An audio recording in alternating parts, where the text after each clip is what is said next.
안녕하세요. 저는 중장비 기사로 일하면서 전국의 공사 현장을 누비며 살아가는 30대 중반입니다. 중장비 기사하면 여러 종류가 있는데 저는 굴착기나 포크레인 작업을 주로 합니다. 공사 현장에서 땅을 파고 흙을 옮기고 다지는 등 가장 기본적인 일을 하는 거죠. 고등학교를 졸업하고 바로 중장비 자격증을 땄고 공익근무를 다녀온 뒤 일을 시작했으니까 벌써 이 바닥 생활도 10년은 넘어가네요. 중장비 기사치고는 꽤 젊은 편에 속해요. 남들보다 좀 일찍 자리를 잡았습니다. 가끔 젊은 사람이 이렇게 힘들고 험한 일을 어떻게 하게 됐냐고 물어보시는 분들도 있죠. 젊은 사람들은 겉으로 멋져 보이는 일을 선호한다고 생각하시는 것 같더군요. 하지만 의외로 실속파들도 많습니다. 저처럼요. 일이 고되고 지방을 돌아다녀서 가끔은 떠돌이 인생 같기도 하지만 그동안 제가 살아온 인생에 비하면 이깟 일은 하나도 고되지 않습니다. 인생 얼마나 살았다고 고되냐고 어르신들이 웃으실지도 모르겠지만 나이가 어리다고 해서 인생 덜 살았다고 해서 삶을 대충 사는 건 아니니까요. 그럼 제 고단하고 힘겨웠던 인생 이야기 한번 들어보실래요? 전 부모님이 어떻게 만나서 사랑을 하고 결혼을 하셨는지 잘 모릅니다. 제가 5살 때 어머니가 갑자기 병으로 돌아가셨다고 하는데 암이었다고만 짐작합니다. 이후로는 줄곧 아버지와 둘이 살았고요. 어머니께 남동생이 있다고 들었지만 거의 왕래를 하지 않아서 남이나 마찬가지인 셈이죠. 아버지는 고아였다는 말씀은 없으셨는데 조부모님이나 형제 얘기를 전혀 하신 적이 없어요. 무슨 사정이 있어 헤어졌거나 인연을 끊은 듯 했지만 역시 그 이유도 모릅니다. 아버지는 택시기사였습니다. 개인 택시는 아니고 영업용 택시를 모셨어요. 젊어서는 회사에 다닌 적도 있다고 하는데 왜 그만두고 택시를 하게 되었는지도 아는 바가 없습니다. 그냥 집에 남아있는 앨범 속에 청년 시절 아버지의 모습을 찾아볼 때가 있어요. 회사 야휴회 때 동료들과 찍은 사진을 보면서 아버지가 한때는 회사원이셨구나 짐작할 뿐이죠. 앨범 속엔 어머니와 아버지의 결혼식 사진은 없어요. 어머니는 어떤 모습이었을까 궁금해서 앨범을 아무리 뒤져봐도 어머니 사진은 단 한 장도 없었습니다. 아마도 어머니가 돌아가시고 아버지가 다 없애버리신 것 같은데 왜 그러셨는지도 물어보지 않았어요. 어머니에 대한 그리움이 있다면 적어도 한 장 정도는 남겨두실 만도 한데 깡글이 다 없앴다는 것은 어머니에게 정이 없었거나 어머니를 원망했거나 둘 중 하나가 아닐까 생각합니다. 그래서 전 어머니가 어떻게 생겼는지도 몰라요. 그저 동네 어르신들이 저와 아버지가 안 닮았다고 하시면서 엄마 닮았나 보다고 하시니까 거울을 보면서 엄마 얼굴을 그려보곤 했어요. 아버지는 아침 일찍부터 밤 늦게까지 택시 일을 하셨습니다. 보통 택시도 2교대로 일을 한다고 알고 있지만 아버지는 하루 종일 일을 하셨습니다. 어린 아들을 키우기 위해 열심히 돈을 벌어야 했겠죠. 제가 학교에 들어가기 전에는 유치원 종일반에 맡겨놓고 일을 나가셨어요. 친구들이 모두 하원하고 난 뒤에도 전 혼자 유치원에 남아서 아버지를 기다렸습니다. 학교에 들어간 뒤에는 방과 후 수업을 듣고 항상 태권도 학원을 다녔죠. 학원 문을 닫는 9시까지 태권도장에서 지내면서 아버지를 기다렸어요. 또래 애들 수업이 끝나면 저녁부터는 주로 어른들 수업이 있었는데 전 한편에서 어른들을 따라하면서 혼자 놀았습니다. 덕분에 친구들보다 빨리 검은 띠를 따기도 했죠. 또래보다 키도 한 뼘 이상 크고 체격도 좋았던 탓에 공부보다는 운동을 훨씬 잘했던 것 같습니다. 밤늦게 아버지가 데리러 와서야 전 집에 갔습니다. 5학년이 된 뒤에는 혼자 집에 가서 밥도 먹고 TV도 보면서 지냈지만 그 전까지는 항상 아버지가 데리러 오셨죠.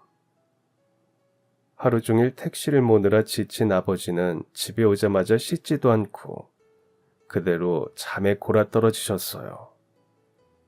제가 숙제를 다 했는지 밥은 먹고 다니는지 챙기실 여유도 없어 보였습니다. 과제물을 챙겨가야 하는데 아버지께 돈을 달라는 소리도 못했죠. 피곤해 지친 아버지 모습을 보고 있으면 보채거나 때를 쓸 수 없었답니다. 늘 과제를 챙겨오지 않아서 선생님께 야단을 맞았지만 차마 아버지께 뭔가를 요구한다는 게 어린 마음에도 죄송한 마음이 들었나 봐요. 그때 다가구 주택에서 살았는데 우리 집은 반지하 단칸방이었어요. 전 코를 심하게 고시는 아버지 때문에 잠을 설치다가 가끔 밖으로 나가 밤하늘을 보곤 했어요. 유난히 반짝이는 별은 혹시 엄마 별은 아닐까 생각하면서요. 다가구 주택 1층 집에서 애들 웃음소리가 들리곤 했죠. 참 행복해 보였어요. 2층 집에선 된장찌개 냄새도 났고 3층 집은 TV 소리가 들렸는데 가족들이 같이 드라마를 보면서 도란도란 얘기를 나누는 모습이 그려졌죠. 세상에서 나만 외롭구나 생각하니까 눈물이 났습니다. 그래도 울지 않으려고 애를 썼어요. 제가 씩씩해야 아버지도 더 힘을 내실 것 같아서요. 전 꽤 일찍 철이 들었던 것 같습니다. 어려서부터 고생을 많이 하거나 외로움을 많이 겪은 아이들은 애어른이 된다고 하더군요. 그 말이 맞을 거예요. 중학교에 들어가서는 오히려 혼자 지내는 것이 편했습니다. 그땐 아버지가 한 달 생활비를 주시면서 아껴 쓰라고 하셨는데 전 매일 무엇을 사고 어디에 돈을 썼는지 공책에 꼼꼼하게 기록을 했어요. 넉넉하게 주신 게 아니라서 많이 절약을 해야 했습니다. 생활비에서 공과금도 내야 하고 4층에 사는 주인에게 관리비도 내야 하고 학교 급식비도 내야 하고 이것저것 제하고 나면 남는 게 거의 없었어요.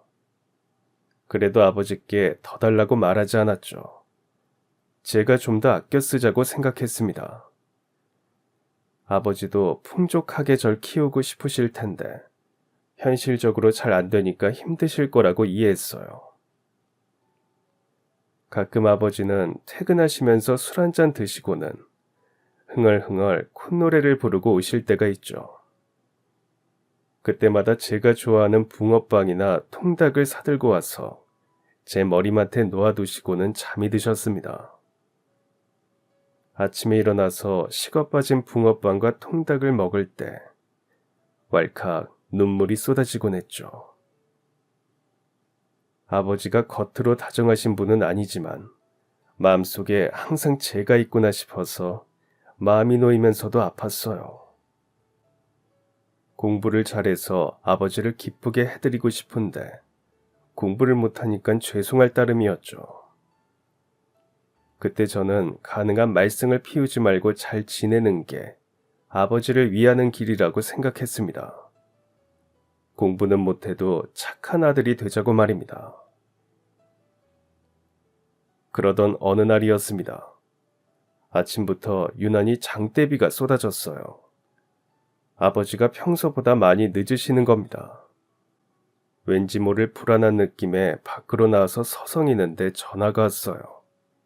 아버지였죠. 반갑게 받아보니 웬 낯선 남자의 목소리가 들렸어요. 이한수 씨가 사고를 당하셔서 지금 병원입니다. 정신없이 병원을 가는 내내 아버지가 사고를 당했다는 소리가 울림처럼 제 머릿속을 돌아다녔어요. 아닐 거야. 무사하실 거야. 수천 번도 더 되뇌었죠. 병원에 도착했을 땐 이미 아버지는 돌아가신 뒤였습니다. 흰 천에 덮여있는 아버지의 모습이 너무 낯설어서 무서웠어요. 피투성이가 된 채 누워 계시는데 꼭 마네킹 같아서 도저히 믿기지 않았습니다. 다리에 힘이 풀리면서 쓰러지니까 경찰이 부축해 주더군요. 음주운전 차량에 받쳐 현장에서 즉사하셨다고 했어요. 마지막 손님을 태우고 돌아가던 길이었나 봐요. 경찰이 보조석에 있던 박스를 건네주는데 열어보니 새 운동화였습니다. 며칠 전에 운동화가 구멍이 난 걸 보시고는 왜 말을 안 했냐고 하시더니 제게 주려고 사신 듯 했습니다. 운동화를 안고 얼마나 울었는지 모릅니다. 운동화를 사지 않고 그냥 집에 왔다면 무사하셨겠죠. 제가 아버지를 그렇게 만든 것 같아서 억장이 무너졌습니다. 제발 눈을 떠보라고, 이깟 운동화 신기 싫다고 아무리 소리를 쳐도 아버지는 싸늘하게 굳은 채 움직이지 않았습니다. 아버지를 잃고 전 세상을 다 잃은 것 같은데 세상은 여전히 변함이 없었어요. 장례를 치르는 내내 드문드문 오는 조문객들을 맞으면서 그저 이 순간도 다른 사람들에겐 평온한 일상이겠구나 싶어서 눈물이 주체할 수 없이 흐르기만 했습니다. 가해자나 그 가족들은 찾아오지도 않았고 용서를 빌지도 않았어요. 아버지 발인을 끝내고 전 도대체 어떤 사람인데 사람을 죽여놓고도 잘못했다고 말 한 번 안 하는지 보려고 재판정에 갔습니다. 너무 담담해 보이는 가해자는 아버지와 비슷한 나이 같았어요. 저와 눈이 마주쳤는데 그냥 피해버리더군요. 우리 아버지는 죽었는데 가해자는 겨우 2년형만 선고받았다는 게 너무 억울했습니다. 전 모든 걸 다 잃었는데 가해자는 2년만 살고 나오면 아무 일도 없다는 듯이 그냥 살아가겠죠. 심장이 터질 것처럼 화가 났지만 제가 할 수 있는 건 아무것도 없었습니다. 아버지가 근무하셨던 택시 회사에서 위로금이 나오고 가해 차량 보험사 직원이 와서 사망 위로금을 수령하라고 하더군요.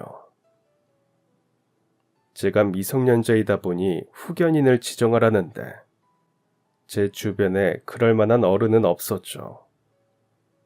그런데 갑자기 외삼촌이 나타났습니다. 아마 보험사에서 유일한 제 친척이 외삼촌이다 보니 연락을 한 듯 했어요. 어머니가 돌아가시고 한 번도 왕래한 적이 없어서 저도 그때 처음 외삼촌을 봤습니다. 제 후견인이 된 외삼촌은 아버지 사망보험금을 대신 수령했고요. 그렇게 외삼촌 집에서 살게 되었습니다. 외숙모와 사촌 동생이 둘이나 있더군요. 좁은 집에 저까지 5 식구가 산다는 게 쉽지 않았어요. 외숙모 눈치도 보였고요. 전 아버지 보험금으로 방을 얻어 나가겠다고 했습니다. 그때 고등학교를 다니고 있었는데 학교 근처에 자취방을 얻었습니다. 매달 외삼촌에게 용돈을 받는 게 싫어서 목돈을 통장에 넣어달라고 했지만 답이 없는 겁니다. 한 몇 달 용돈을 넣어주더니 이후로 감감무소식이었어요. 전화도 받지 않아서 집에 찾아갔더니 이미 외삼촌네는 이사를 가고 없었습니다. 건물 주인에게 물어보니 좀 더 넓은 집으로 이사 간다고 했대요. 갑자기 복권이 당첨됐는지 새 차도 뽑아서 타고 다니더랍니다. 어이가 없었어요. 아버지 사망보험금을 제게 말도 없이 함부로 사용하고 있었던 겁니다.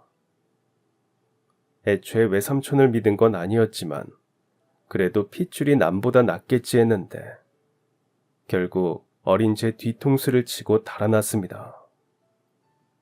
하지만 전 그 돈을 받을 수 있다는 것도 몰랐고 방법도 알 수 없었어요. 그냥 먹고 떨어져라 싶었죠. 조카 돈 떼먹고 간 사람이 살면 얼마나 잘 살겠어요.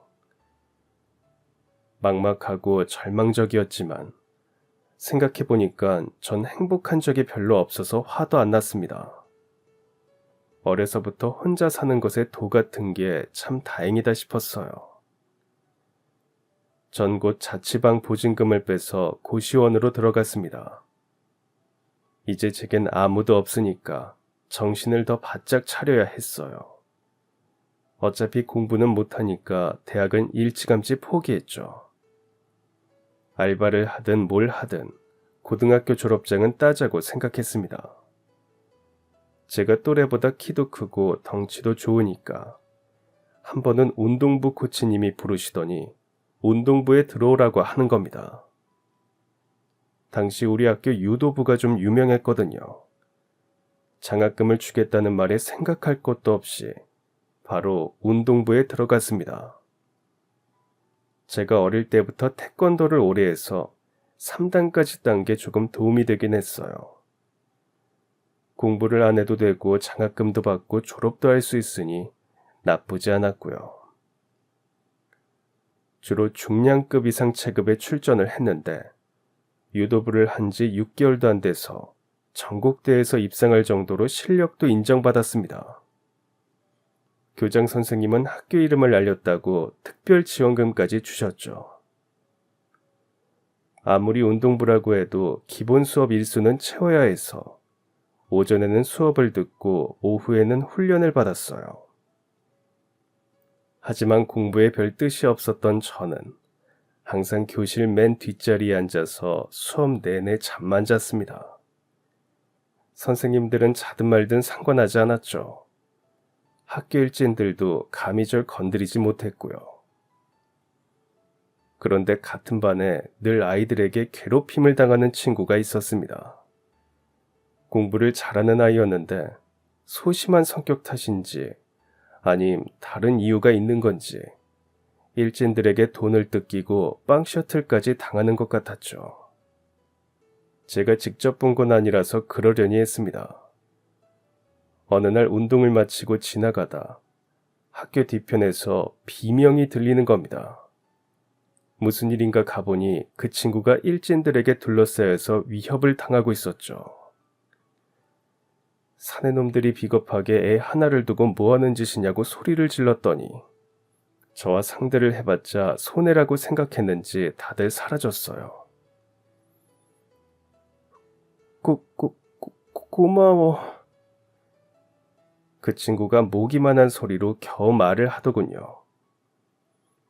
너 도와주려고 한 거 아니야. 일진 녀석들이 학교물을 흐리는 것 같아서 그런 거야. 그래도 고마워. 근데 하나만 물어보자. 넌 왜 공부도 잘하는 녀석이 그런 놈들한테 당하고 사냐? 나도 몰라. 에? 몰라? 그냥 내가 꼴 보기 싫대. 아, 이유가 있을 거잖아. 나도 그걸 알고 싶어. 아, 내 참. 저기, 나 부탁 하나만 해도 돼? 뭔데? 앞으로, 우리, 치- 친구 하면은 안 될까? 친구? 친구. 나 사실 친구가 없어. 친구하자고 수줍게 얘기하는데 거절할 수 없었습니다. 실은 저도 친구가 없었거든요. 운동부 녀석들은 친구라기보다 왠지 경쟁자 같았고 반 친구들은 제가 덩치도 크고 하니까 다들 슬슬 눈치만 보고 피해 다녀서 마음을 터놓을 친구가 없었어요. 친구하자는 말을 처음 들어보니까 왠지 마음이 묘했죠. 학교에서 제일 키 크고 덩치 큰 저 이민혁과 학교에서 제일 소심하지만 공부 잘하는 친구 장기주는 그렇게 절친이 되었습니다. 기주가 제 절친이 되고 난 뒤에는 일진 녀석들도 감히 건드리지 못했죠. 기주는 자신을 보디가드처럼 보호해주고는 절 항상 고마워했고, 제가 대회에 나가느라 수업에 빠지면 숙제며 과제를 꼭 챙겨주곤 했습니다. 시험 기간에는 기주가 예상 문제만 별도로 뽑아서 공부를 시켜주었죠. 전 그냥 달달 외워서 시험을 쳤는데 전교 꼴등에서 전교 중간 등수까지 확 뛰어오르면서 선생님들마저 깜짝 놀라게 했답니다. 공부도 해보니까 별거 아니라는 괜한 자신감이 들었죠. 하지만 곧 3이 되고 체육대학 특기생 자격이 주어지는 중요한 시합에서 부상을 당했습니다. 병원에서는 발목 인대도 늘어나고 어깨와 무릎도 다쳐서 당분간 운동은 쉬어야 한다고 했어요. 당장 시합이 줄줄이 있었는데 운동을 쉬면 전 특기생으로 대학에 갈 수 없었습니다. 하늘이 원망스러웠어요. 왜 늘 저에게만 불행을 주시는 걸까요? 갑자기 모든 것을 다 포기하고 싶었죠. 그때 제일 먼저 생각난 사람도 기주뿐이었습니다. 하지만 고3 막바지 공부에 방해가 될까봐 차마 기주를 보지 못하고 돌아섰죠. 그런데 녀석도 제 마음을 알았는지 고시원 앞에서 기다리고 있었습니다. 야, 고3이 공부는 안 하고 농땡이나 치고 잘한다. 여기서 뭐해? 전 일부러 아무렇지 않은 척 큰 소리를 쳤죠. 한잔 할래? 어쭈, 한잔 같은 소리 하네. 우리 미성년자야. 누가 술 한잔 하재? 커피 한 캔씩 하자고. 근데 여긴 웬일이야? 나도 늙나보다. 공부하는 게 싫을 때도 있고. 이야, 어이없네 정말. 저 민혁아. 왜? 난 대학에 가고 로스쿨도 가고 변호사가 되고 싶거든. 나도 알아 임마. 한 10번만 더 들으면 100번이다. 근데 우리 집 형편이 어려워서 만약 그걸 포기해야 한다면 말이야. 난 뭘 포기할까? 야, 포기는 왜 해? 공부 그거 아무나 잘하는 줄 아나. 그리고 장학금 받는 대로 가면 되지. 살다 보면 자기 뜻대로 되는 게 얼마나 되냐? 내 살아보니까 내 뜻대로 되는 거 하나 없더라. 안 되면 되게 하는 방법으로 가면 되지. 형편 어려우면 학교 좀 낮춰서 장학금 받고, 그게 뭐 고민이냐? 그러자 녀석이 피식 웃는 거예요. 에? 왜 웃냐? 해결책 나왔네 뭐. 그럼 너도 그러면 되잖아. 어차피 뜻대로 되는 건 하나도 없는데 안 되면 되게 하는 방법대로. 뭐? 체육 특기생이 아니더라도 살아갈 방법은 얼마든지 있겠지. 우린 이제 시작인데. 어쭈 장기주 다 컸는데 이제 하산해도 되겠다. 기주는 그렇게 제 스스로 답을 찾아갈 수 있게 도와주었습니다. 꼭 체육특기생이 아니어도 되는 거였죠. 얼마든지 다른 방향도 있고 방법도 있다는 것을 알려주었어요. 목표는 늘 바뀌는 것이고 목표가 바뀌면 길의 방향도 달라지는 것임을 전 기주 덕분에 깨달았습니다. 결국 기주는 4년 장학금을 받기 위해 하향 지원을 해서 대학을 갔고 전 완전 삶의 방향을 틀어서 중장비 기술 자격증에 도전했습니다. 알아보니까 그 자격증을 따면 돈을 많이 번다고 하더군요. 저처럼 비빌 언덕도 없는 사람은 주머니라도 묵직해야 한다는 게 고시원 총무님의 말씀이셨어요. 그래야 남에게 무시를 안 당한다고 하셨죠. 요즘 같은 세상은 돈이 벼슬이고 명예라고 하셨는데 그것까지는 모르겠지만 어쨌든 제가 할 수 있는 만큼 벌어보고 싶었습니다. 알바를 하면서 중장비 자격증을 땄어요. 그리고 공익근무를 마치고 바로 공사 현장을 돌아다녔고요. 그 사이 기준은 대학을 졸업하고 로스쿨에 합격했지만 등록금이 워낙 비싸다 보니 휴학을 하고 군입대를 했죠. 전 가끔 시간을 내서 녀석 면회를 가기도 했습니다. 녀석이 제대하고는 취직을 할지 로스쿨을 가야 할지 고민을 하더군요. 대학 다니면서 학자금 대출을 다 받아서 더 이상 받을 것도 없고 어머니가 일을 하시다가 허리를 다치는 바람에 꼼짝을 못 하신다고 했어요. 부모님이 이혼하신 뒤로 어머니와 여동생이 고생이라고 하더군요. 자신이 어서 자리를 잡아야 하는데 취직 쪽으로 마음이 기우는 것 같았습니다. 여동생이 대학을 나와서 잠깐 회사를 다녔지만 적성에 맞지 않아 퇴직금으로 식당을 차렸다고 했죠. 기주 어머니는 여동생이 오빠 뒷바라지를 해주길 바라셨지만 여동생도 자기 인생이 있는데 그렇게 짐이 되는 건 아니라면서 소가리를 하는 것 같았습니다. 기주가 갈등하는 것을 보면서 저도 깊은 고민을 했습니다. 기주는 제가 힘들고 방황할 때마다 스스로 길을 찾아갈 수 있도록 해주는데 저는 기주가 힘들고 방황할 때 뭘 해줘야 할까 생각했죠. 기주를 불러내서 로스쿨 등록금을 내밀었어요. 한사코 안 받겠다는 것을 설득시키느라 정말 혼이 났습니다. 너한테 투자하는 거야. 난 뭐 땅 팔아 장사하는 줄 아냐? 부자가 되려면 투자를 잘해야 되는 거라고. 미녀가 됐고 뭐 고맙다 미안하다 그딴 말 하려면 관둬. 그냥 열심히 공부해서 유명 변호사 돼서 이자를 쳐서 갚겠다고만 해. 뭐 서약서 그런 거 쓸까? 서약서가 아니고 차용증 임마. 그게 그거지. 아무튼 너 열심히 공부해서 꼭 갚아라.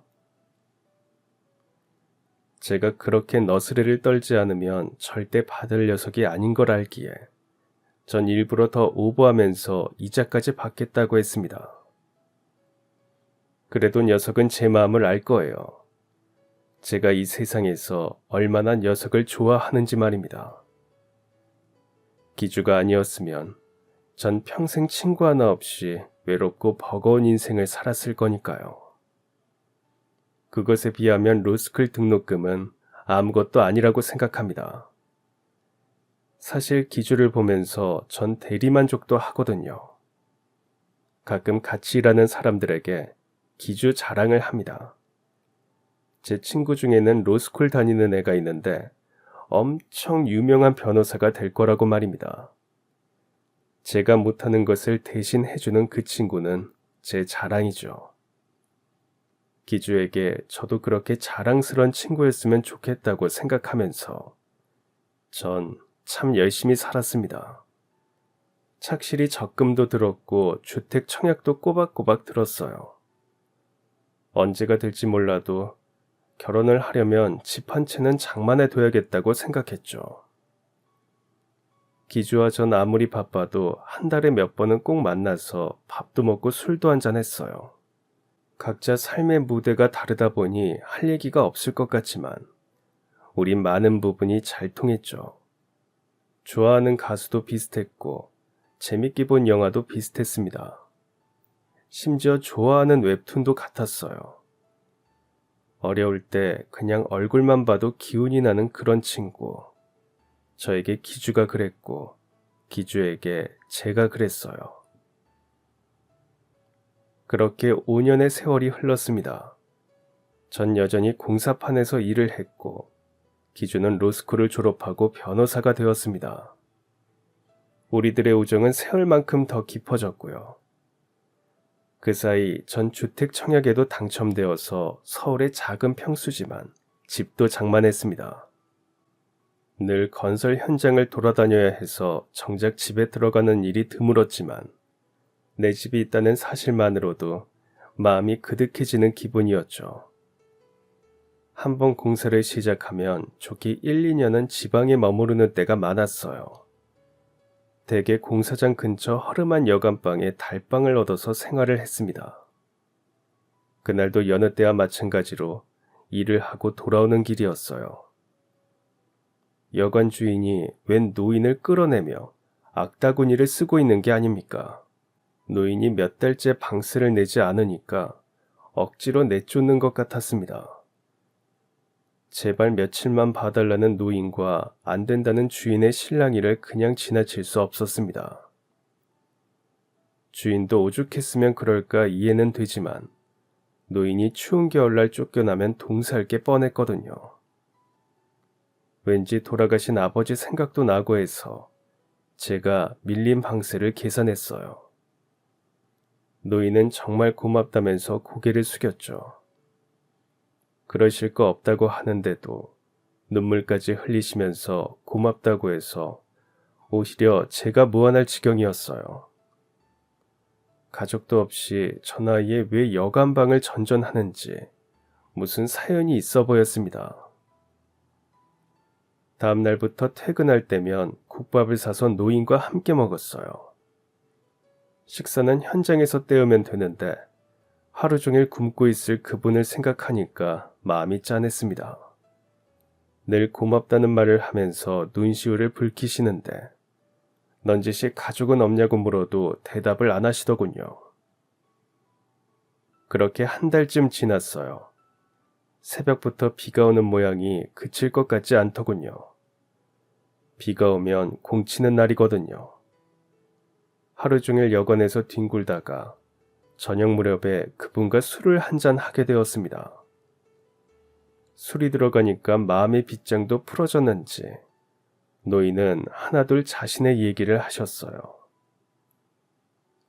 오래전에 공무원 생활을 하셨답니다. 평범한 집안에서 태어나 평범하게 대학을 갔고 공무원 시험을 봐서 평탄하게 살다가 결혼도 하고 아들과 딸도 얻었다고 했죠.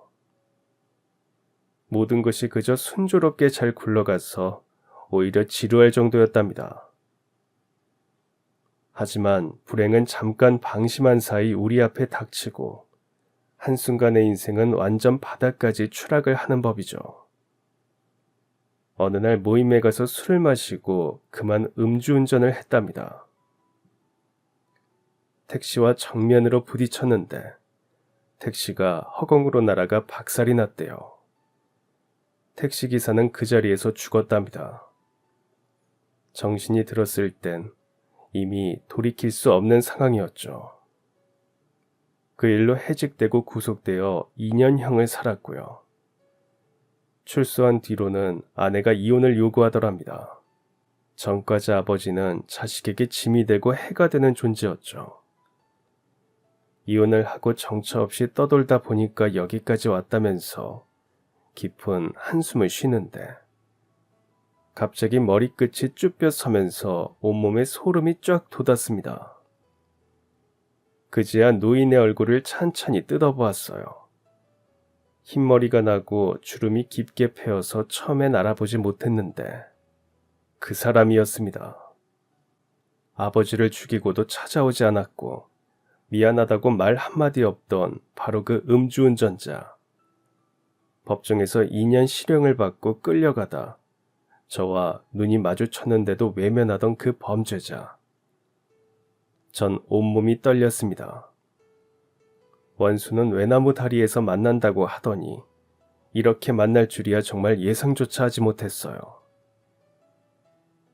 제가 그 택시기사 아들입니다. 순간 노인이 놀란 듯 들고 있던 술잔을 떨어뜨렸습니다. 한참 제 얼굴을 보더니 법정에서 노려보던 그 꼬마의 눈빛이 기억난 듯 고개를 떨구며 눈물을 흘렸습니다. 미안합니다. 정말 미안합니다. 용서는 바라지 않습니다. 정말 미안합니다. 전 너무 황망하고 황당한 느낌이 들었어요. 이제 와서 미안하다는 말이 무슨 소용이겠어요. 이미 아버지는 돌아가셨고 세월은 많이 흘렀는데 말입니다. 적어도 당신이 사람이라면 아버지 장례 때 올 줄 알았어요.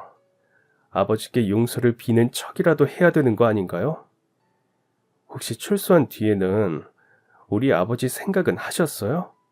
한 번이라도 마음속으로 깊이 반성하고 용서를 빈 적은 있어요? 노인은 그저 무릎을 꿇고 엎드려서 울기만 했습니다. 인생 참 허무하죠. 다 잊으면 갑자기 어디선가 아픔으로 공격하고 애써 잊어가면 또 충격처럼 뒤통수를 치고 달아나는 게 인생인가 봅니다.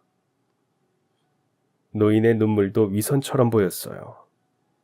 그의 용서를 구하는 말도 다 가식처럼 느껴졌고요.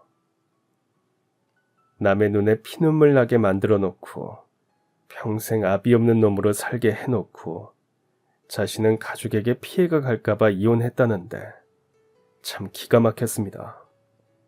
왜 신은 매번 이런 식으로 제 속을 뒤집는 건지 물어보고 싶었어요.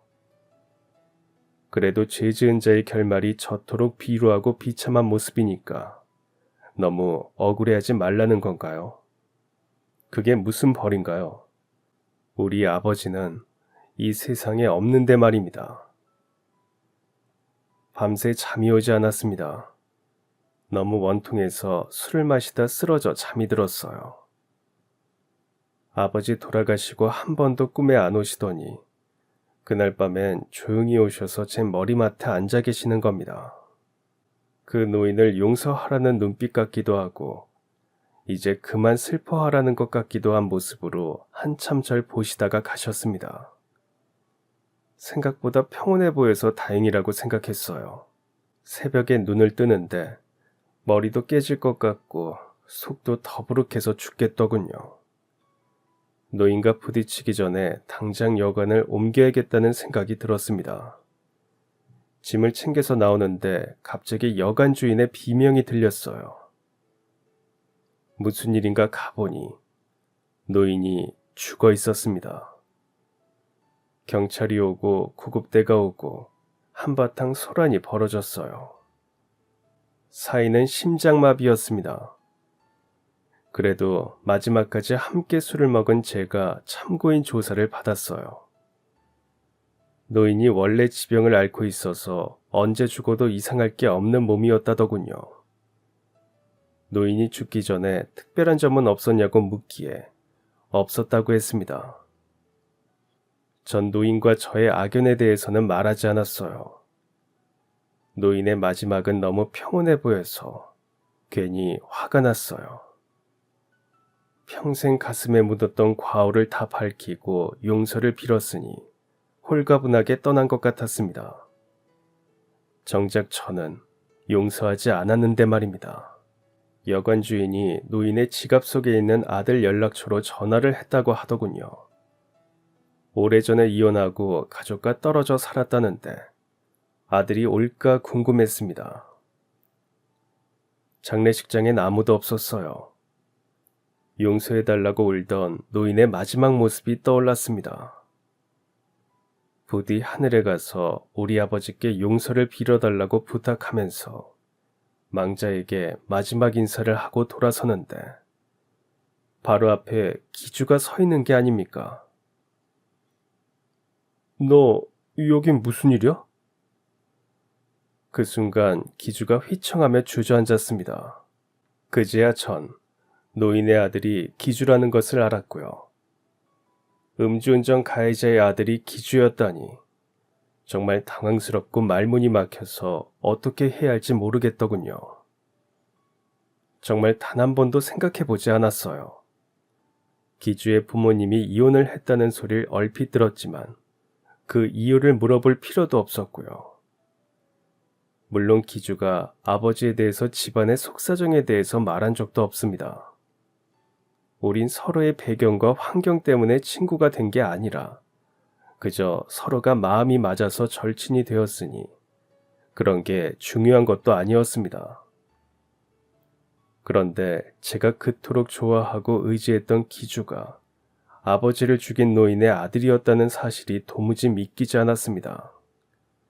전 기주 일이라면 두 손 두 발 걷어붙이고 나섰고 물심양면 지원을 아끼지 않았다고 생각했어요. 기주에게는 무엇이든 아깝지 않았고요. 그런데 원수의 아들이었다니요. 이게 무슨 운명의 장난도 아니고 정말 헛웃음이 나왔습니다. 미녀가, 나 정말 몰랐어. 이제 와서 그런 말이 무슨 소용이야? 아니, 정말 몰랐어. 아니, 진작에 알았다면 나 용서를 빌었을 거야. 용서? 그럼 우리 아버지가 돌아가셨을 때 너라도 왔어야지. 너희 가족 그 누구도 우리 아버지 장례식에 오지 않았어. 누구든 와서 용서를 빌었다면 내가 평생 이렇게 한이 되진 않았을 거야. 정말 미안하다, 미녀가. 정말 미안해. 기주는 제 앞에 무릎을 꿇고 하염없이 울었습니다. 하지만 그게 다 무슨 소용일까요? 다 부질없어 보였어요. 장례식장을 나와 정처 없이 걸었습니다. 기주의 울음소리가 내내 제 귓가를 떠나지 않았어요. 살을 애는 듯한 날씨가 심장을 파고들어서 온몸이 부들부들 떨렸습니다. 원통에서 떨리는 건지 추워서 그런 건지 알 수 없었죠. 정말 평생 갈 우정이라고 믿었는데 기주의 아버지가 우리 아버지를 죽인 장본인이라는 사실 앞에서 모든 것이 무너지는 기분이었습니다. 며칠 술을 먹고 혼란 속에 빠져 살았어요. 기주에게서 여러 통의 전화와 문자가 와 있었습니다. 일부러 전화도 안 받고 문자도 안 읽었어요. 따지고 보면 기주와 그 가족이 잘못한 건 아니라는 생각도 들었습니다. 제가 만약 기주 입장이었다면 어땠을까 생각해 보니까 잘 모르겠더군요. 한편으론 이해가 되면서도 또 한편으론 이해가 되지 않았습니다.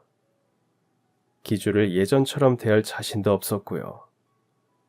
전 아버지가 돌아가신 것보다 기주 가족이 용서를 빌지 않은 것보다 기주를 잃을지도 모른다는 게 더 슬펐습니다. 남은 공사 일정을 겨우 채우고 집으로 올라왔어요. 집으로 가는 길목에 작은 라면집이 있는데 가끔 들리는 곳이었죠. 이유 없이 허기가 지거나 맥이 빠질 때 다른 사람들은 보양식을 먹는다고 하지만 전 이상하게 라면을 먹으면 좀 나아지곤 했습니다. 어려서 늘 배가 고파서 허덕이다. 고작 라면 하나 끓여 먹으면 세상을 다 얻은 기분이었거든요. 어른이 되어서도 그 느낌을 잊지 못하고 지친 마음에 보양식을 먹는 기분으로 라면을 먹곤 했죠. 그 라면집은 젊은 여주인이 혼자 운영하고 있었어요. 저보다는 어려 보이는데 나이는 잘 모르겠고 참하게 생긴 여주인이 깔끔하게 라면을 끓여주는데 색다른 국물 비법이 있는지 꽤 먹을만 했어요. 그런데 갈 때마다 항상 텅 비어 있었습니다. 맛도 나쁘지 않은데 왜 손님이 없냐고 물으니까 아무래도 목이 안 좋아서 그런 것 같다고 하더군요. 그러고 보니 상가가 모여있는 골목에서 조금 벗어난 곳에 가게가 있다 보니 사람들이 잘 모르는 것 같았어요. 전 지방에서 공사가 끝나고 서울집에 올 때면 항상 거기부터 들러서 라면으로 배를 채우곤 했어요. 일이 없거나 쉴 때면 아침, 점심, 저녁 세 끼를 내리 라면을 먹기도 했죠. 단골 아닌 단골이 되다 보니까 제가 오면 주문을 하지 않아도 알아서 라면을 끓이고 별도로 제가 좋아하는 겉절이 김치도 내놓고 그러는데 젊은 사람이 참 솜씨가 얌전하고 맛깔스럽다는 생각을 했죠. 몇 살인지 물어봐도 돼요? 그건 실례죠. 몇 살처럼 보이는데요. 어, 20대 초반? 오늘 라면은 공짜로 드려야겠네요. 그렇게 잘 봐주셔서 감사해요. 진짠데? 그럼 저도 뭐 하나 물어봐도 돼요? 네, 얼마든지. 뭐 하시는 분이신데요? 매일 오는 것도 아니고 어쩌다 오실 때도 있고 하루에 3번 오실 때도 있고 몇 달 만에 오실 때도 있고 여기 사시는 거 맞아요? 저기 아파트에 살아요. 근데 지방에서 일을 하다 보니까 일이 많으면 몇 달씩 못 올 때도 있고 공치는 날엔 이렇게 하루 세끼 꼬박꼬박 챙겨 먹으러 올 때도 있고. 그래서 자주 오라는 거예요? 오지 말라는 거예요? 저야 자주 오시면 좋죠. 그럼 혼자 사시는 거예요? 밥 챙겨줄 사람도 없고요? 네, 일한다고 지방을 떠돌고 다니다 보니 결혼도 연애도 못하고 이 모양입니다. 그러니까 라면집 오래요. 여기 문 닫으면 나 배고파 죽을지도 몰라요. 제가 농담 반 진담 반 얘기를 건네니까 여주인이 엷은 미소를 짓는데 참 예뻐 보이더군요. 뭐 예의상 단골 손님에 대해서 이것저것 관심을 가져주는 게 고맙기도 했고요. 기주하고 그렇게 어색하게 된 이후로 솔직히 얘기를 나눌 사람이 없어서 마음이 참 스산했거든요. 때론 저에 대해서 모르는 사람에게 제 속을 털어놓는 게 더 쉬울 때도 있더라고요. 여주인과 이런저런 얘기를 하다 보니까 생각보다 참 괜찮은 여자구나 싶었습니다. 살짝 호감도 갔고요.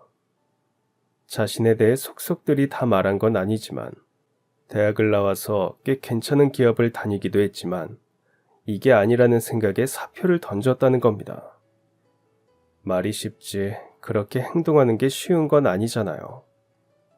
남들이 볼 때 월급 꼬박꼬박 나오는 회사를 왜 그만두냐고 하겠지만 어느 순간 자신이 뭘 하고 있는지 모르겠고 앞이 막막할 때 과감하게 꿈을 찾기 위해서 다시 시작하는 사람이 얼마나 되겠어요. 그런 면에서 전 그 여주인을 다시 봤습니다.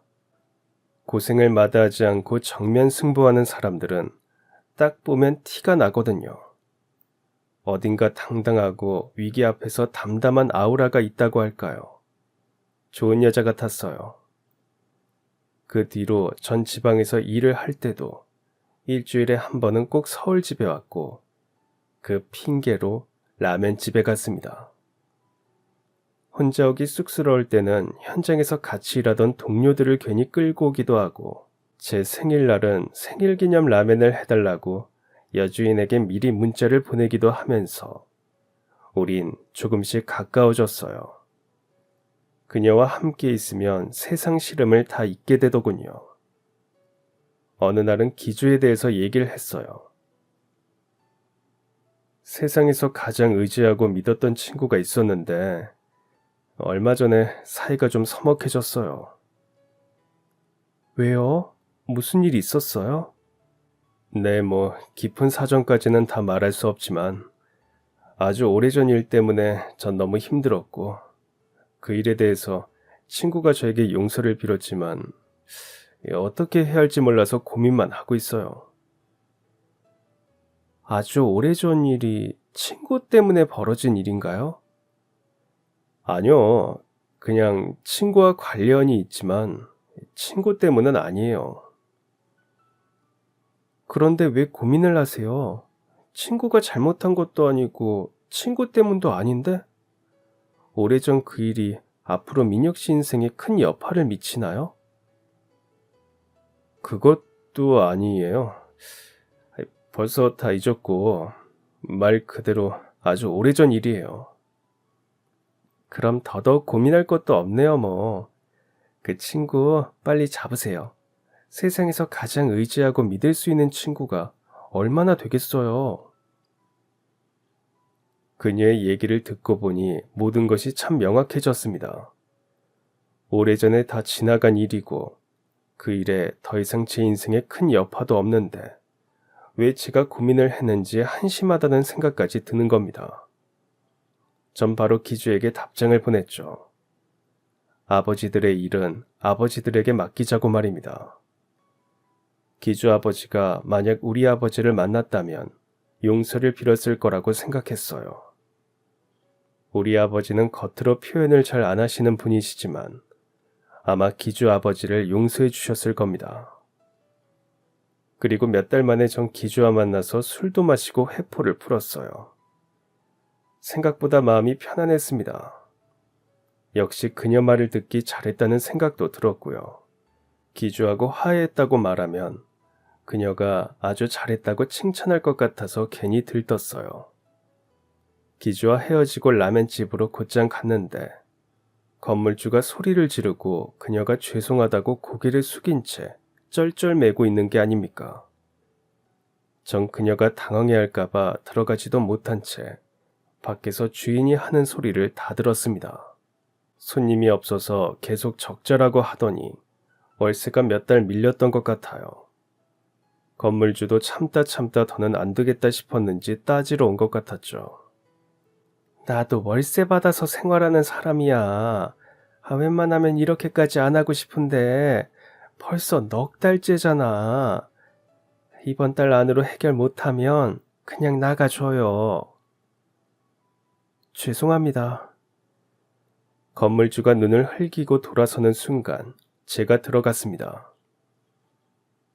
월세가 다 얼마죠? 지금 당장 입금할게요. 제 말에 건물주도 놀라고 그녀도 놀라 쳐다봤죠. 누구신가? 저 여기 사장님 남자친구입니다. 어머, 남자친구가 있었어요? 야, 이 키도 크고 아주 믿음직하게 생겼네. 월세를 바로 입금한다는 소리를 듣자 주인의 태도가 싹 바뀌더니 휴대폰에 입금 문자가 찍히자 저와 그녀가 너무 잘 어울린다며 너스레까지 떨다 돌아갔어요. 그제야 제가 좀 오지랖을 떨었다는 생각이 들어 긴장이 되었습니다. 그녀가 자존심이 상했으면 어쩌나 싶었죠. 돈을 꼭 갚을게요. 화났어요? 아니요, 쪽팔려서요. 그 순간 푹 하고 웃음이 터졌습니다. 그 참한 입에서 쪽팔린다는 말이 나올 줄이야 예상도 못했어요. 저도 웃고 그녀도 웃다가 잠시 조용해졌죠. 전 드디어 용기를 냈습니다. 돈으로 갚지 말고 다른 걸로 갚아요. 뭘로요? 평생 나 라면 맛있게 끓여주는 걸로 갚으면 안 될까요? 네? 그 말은... 네, 지금 청혼하는 겁니다. 연주씨, 저와 결혼해주세요. 인생은 타이밍이라고 하죠. 연애도 결혼도 타이밍이라고 생각합니다. 전 늘 불행의 씨앗을 몰고 다니는 사람이라고 자책하고 살았지만 그녀를 만난 뒤부터는 모든 것이 긍정적으로 변하게 되더군요. 사람이 좀 너그러워지고 마음도 여유로워지고 그랬어요. 제 변화를 이끌어준 그 사람을 놓치면 안 된다는 생각이 번개처럼 스쳐 지나갔죠. 아주 적절한 타이밍에 청혼을 했다고 그녀가 칭찬을 해주었습니다. 기분이 날아갈 듯 좋았어요. 아니, 벅찼습니다. 하지만 막상 청혼을 하고 결혼에 대해서 진지하게 생각하면서 이것저것 걸리는 게 많았습니다. 결혼은 우리 둘만의 문제는 아니었으니까요. 우선 그녀의 어머니가 절 탐탁치 않아 하셨어요. 부모도 없고 자란 환경도 그렇고 학벌도 고졸이니까 객관적으로 그녀에 비해서 수준 미달로 보였겠죠. 그게 사실이고요. 딸 가진 부모들 마음은 한결같을 겁니다. 좀 더 좋은 곳에, 좀 더 능력 있는 사람에게 시집 보내고 싶으시겠죠. 하지만 전 자신 있었어요. 과거보다 지금 훨씬 잘 살고 있듯 지금보다 앞으로는 몇 배 더 잘 살 자신이 있었습니다. 잘 산다고 해서 돈을 많이 벌겠다는 것은 아니에요. 제대로 사람 구실 하면서 잘 살겠다는 의미였어요. 그녀 손에 물 한 방울 안 묻히게 하겠다는 거짓말은 할 수 없지만 적어도 그녀 눈에 눈물 나는 일은 없게 할 자신은 있었죠. 늘 행복하게 만들어줄 자신은 없지만 적어도 그녀 입에서 불행하다는 말은 안 나오게 할 자신도 있었고요. 그녀는 어머니가 하도 반대를 하니까 오빠 먼저 만나보자고 했어요. 어머니가 오빠 말이라면 다 들어준다고 하더군요. 하지만 전 어머니를 먼저 만나서 허락을 받고 싶었습니다. 다른 사람의 입으로 전해지는 제 모습보다 직접 어머니께 제 본 모습과 본심을 전해드리고 싶었어요. 하지만 어머니는 만나지 않겠다고 하셨대요. 갑자기 그녀에게 연락이 끊어지더니 라면집도 열지 않았죠. 전 속이 탔습니다. 며칠 고민을 했지만 결론은 똑같았어요. 그래도 부딪혀보자. 무작정 그녀 집으로 찾아갔습니다. 태어나서 그렇게 긴장한 적은 없을 정도로 다리가 후들거리고 손이 떨려서 배를 누르는 것도 한참 걸렸어요. 잠시 후 문이 열리고 어머니가 나오셨습니다. 처음 뵙겠습니다, 어머니. 이민혁이라고 합니다. 그 말이 끝나기도 전에 문이 닫혔습니다. 전 다시 배를 누르고 인터폰으로 말했어요. 비록 고졸 출신에 부모님도 안 계시고 지금까지 너무 힘들게 살았지만 연주 씨 덕분에 많이 행복했고 앞으로는 연주 씨와 함께 더 많이 행복하고 싶다고 말입니다. 남들이 보기에 번듯한 일을 하는 건 아니지만 나름대로 제 일에 자부심이 크고 돈도 잘 번다고 소리쳤어요.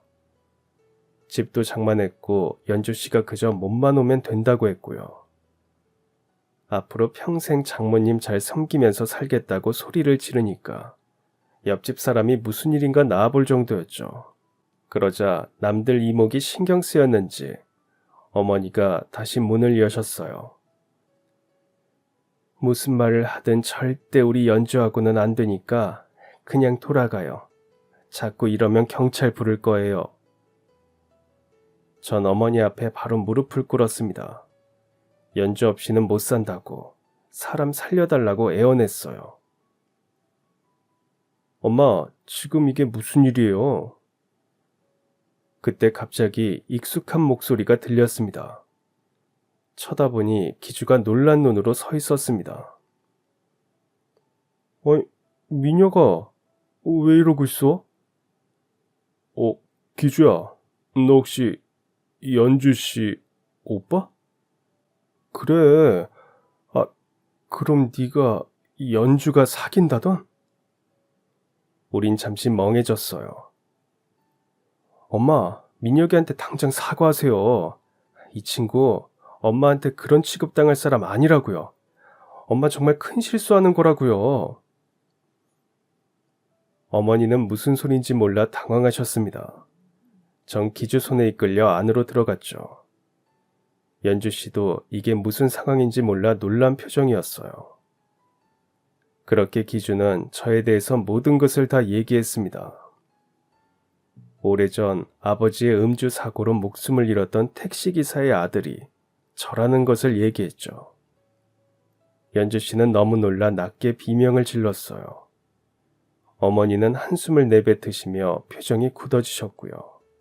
고등학교 시절 일진들에게 괴롭힘을 당하던 자신을 구해주고 친구로 보듬어준 사람이 저라는 걸 얘기하니까 어머니는 눈시울이 붉어지셨죠. 자신도 알바하면서 자격증 공부하느라 힘들 텐데 항상 나 용돈하라고 찔러주고 힘내라고 밥 사주고 군대 갔을 때는 한 달에 꼭 한 번씩 면회 와서 외박시켜준 것도 모두 민혁이에요. 로스쿨 등록금도 민혁이가 내줬고요. 저 민혁이 아니었으면 지금 여기까지 못 왔어요. 아버지 마지막을 함께한 사람도 민혁이었어요. 끝내 어머니는 오열하셨습니다. 연주 씨도 울고 기주도 울었고요.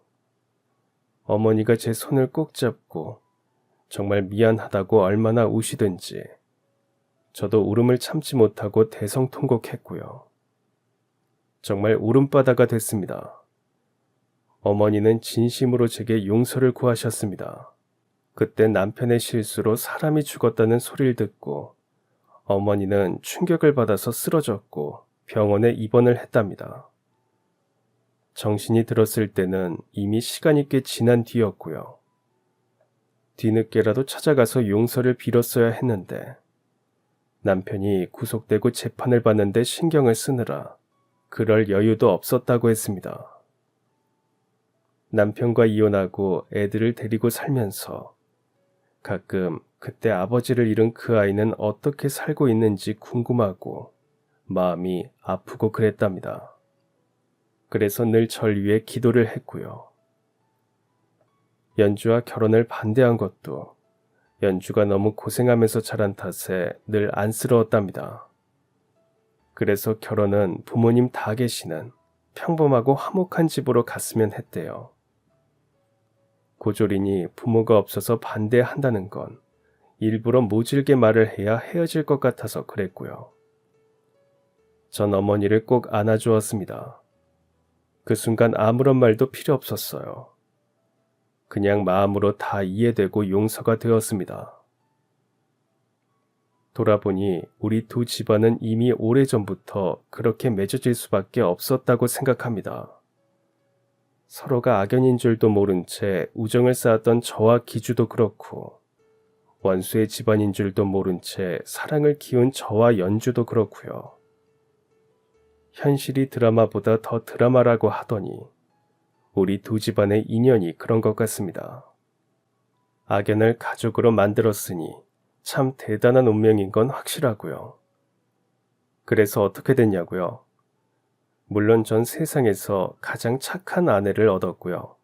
세상에서 사이말이라면 무조건 좋다고 하는 장모님을 얻었답니다. 외로웠던 지난 시절을 매일매일 보상받으면서 살아가는 지금, 전 무척 행복한 사람이고요.